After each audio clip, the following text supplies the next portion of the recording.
Hi అండి. 'Life of Aditya' 64 భాగం వినండి. లాస్ట్ ఎపిసోడ్‌లో యశస్వి జయతో ఛాలెంజ్ చేస్తున్నాడు కదా! అక్కడి నుండి కొనసాగింపు. ఆదిత్యని ఏదైనా చేయాలనుకుంటే మాత్రం ఆదిత్య ఒక్కడే కాదు, చాలామంది అక్కలున్నాం వాడికి. మేమందరం కలిసే చెప్తాం. మేము చేతల్లోనే చూపిస్తాం అని కాలు కట్ చేసింది జయ. ఎవరు? అంత పక్కకు వెళ్ళి మాట్లాడొచ్చావు అంది అశు. ఇంకెవరు? మీ డాడీనే అంది.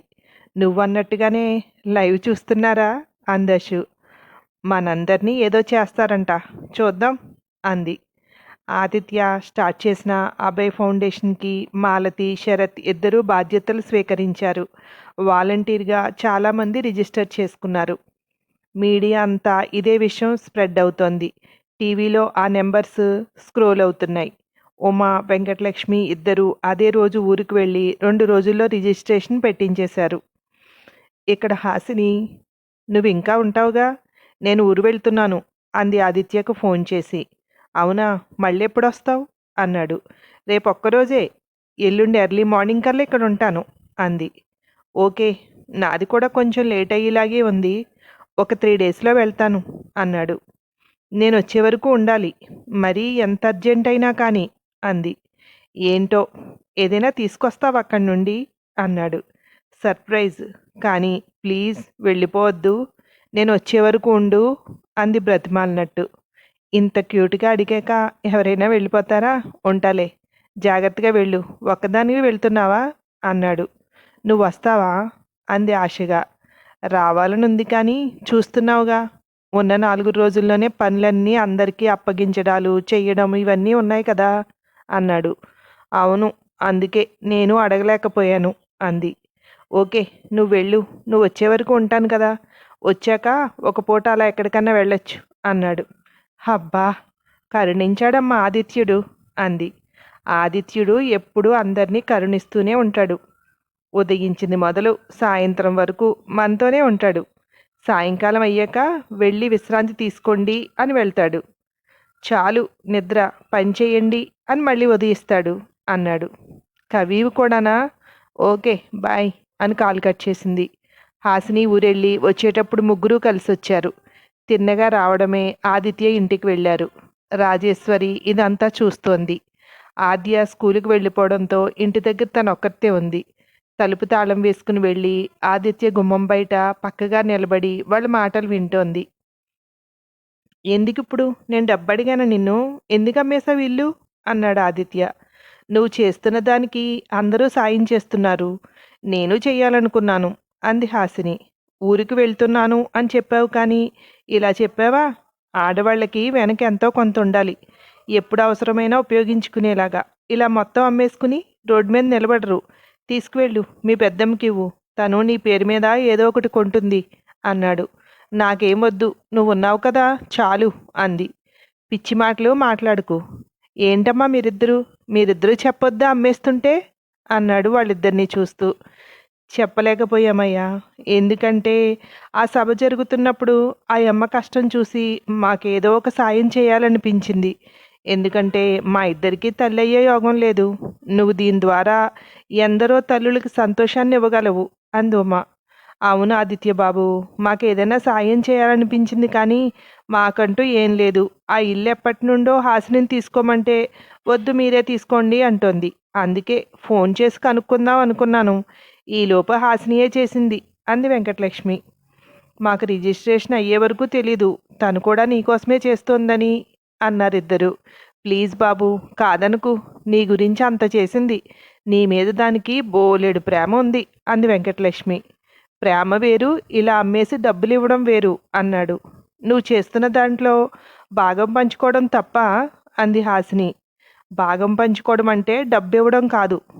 వాళ్ళు వాదించుకుంటుంటే రాజేశ్వరి సైలెంట్గా ఇంటికి వచ్చేసింది. చాలాసేపు వాదనల తర్వాత ఆదిత్య డబ్బులు తీసుకున్నాడు. ఆదిత్య మాలతికి ఫోన్ చేసి డబ్బు తీసుకువెళ్ళమంటే శరత్ వచ్చి ఆ డబ్బంతా తీసుకుని ఒక రిసిప్ట్ ఇచ్చి తీసుకువెళ్ళాడు. మేం వెళ్తాం బాబు ఇంకా అంది ఉమ. ఎక్కడుంటారు ఇప్పుడు అన్నాడు. మేం జయ మేడం వాళ్ళ ఇంట్లోనే ఉంటున్నాం బాబు. ఓ పక్కగా సర్వెంట్ రూమ్ ఉంది, దాంట్లో ఉన్నాం మేమిద్దరం.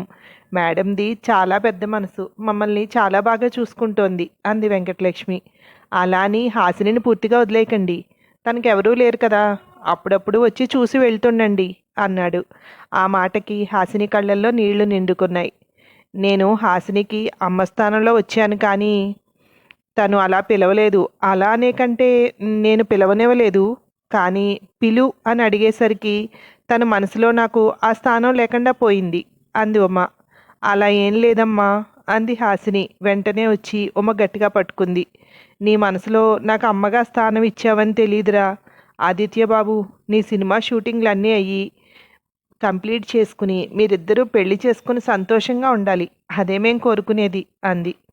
ముందు నువ్వు ఇంటికి వెళ్ళు, మీ పెద్దమ్మ తిడుతుంది అన్నాడు హాసినిని చూస్తూ. నీకక్కడ సేఫ్టీగా ఉంటుంది. ఆవిడ చెప్పినట్టు విను.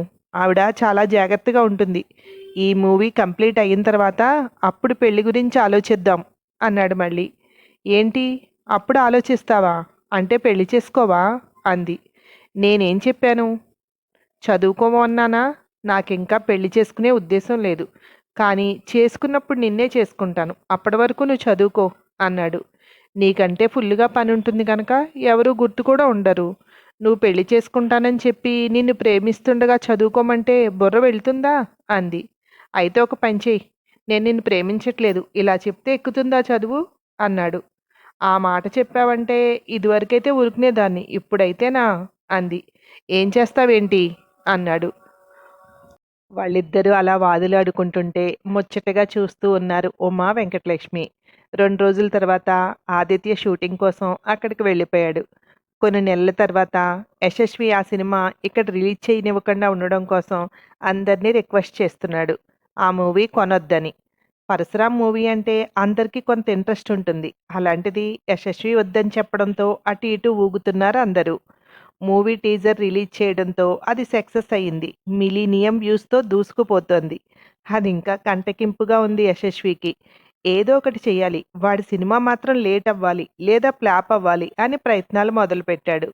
రిలీజ్ డేట్ దగ్గర పడుతుంటే ఆ మూవీ ఎవరూ కొనకూడదని అందరి దగ్గరికి వెళ్ళి కొందరిని బతిమాలి కొందరిని డిమాండ్ చేసి చెప్పేస్తున్నాడు.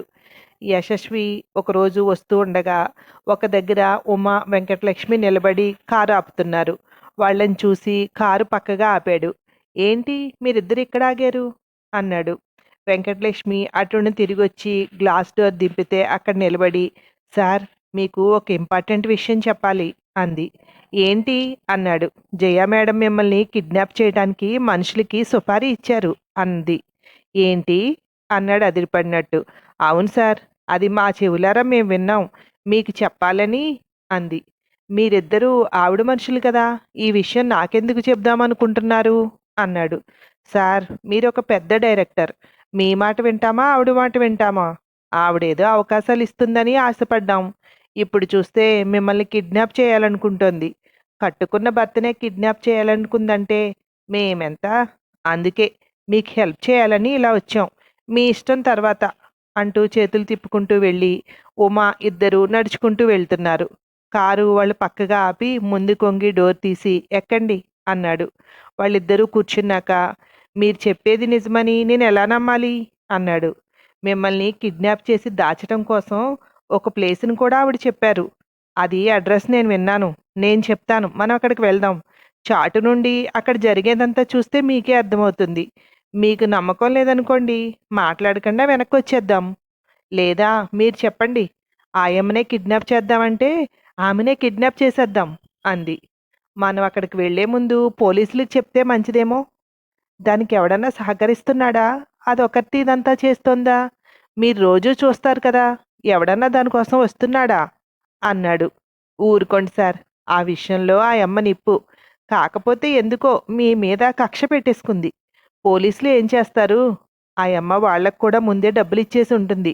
మీకు తోడు మేమిద్దరం ఉన్నాం, మన ముగ్గురు వాళ్ళని ఎదిరించలేమా అంది ఉమ.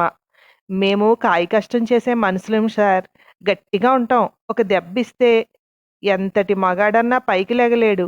మీరేం భయపడకండి, మేమిద్దరం ఉన్నాం కదా, అక్కడికి వెళ్దాం.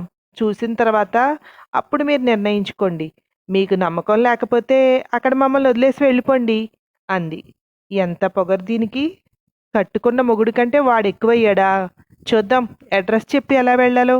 నువ్వు చెప్పు, నేను తీసుకువెళ్తా అన్నాడు. వెంకటలక్ష్మి ఎలా వెళ్ళాలో చెప్తోంది. ఆ తర్వాత ఏమైందో మరో భాగంలో విందురు గాని. Thank you.